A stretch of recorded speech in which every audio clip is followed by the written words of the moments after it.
Hello everyone, welcome to Aptitude classes by ABJ.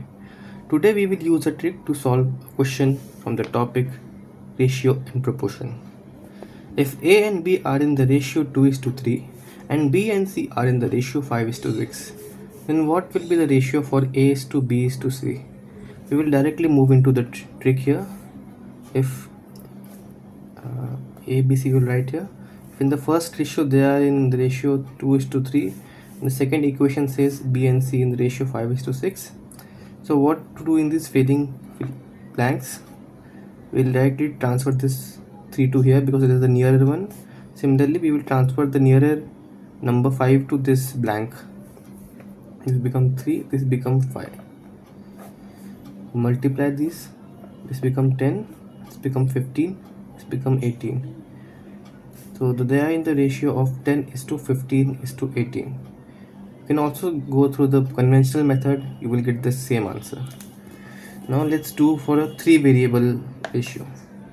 If A is to B is 3 is to 4 and B is to C is 5 is to 6 and C is to D is 2 is to 3, then A is to B is to C is to D, we have to find out.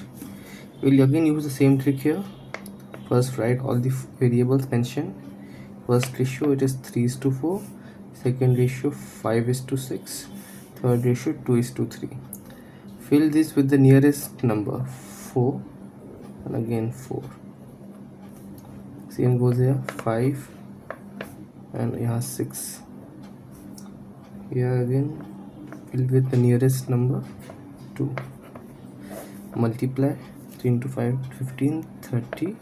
This comes out to be 40 and this comes out to be 48 and 4 is 6 24 72.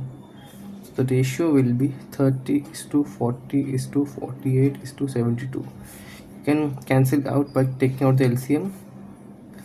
So that's all for the video. Thank you everyone.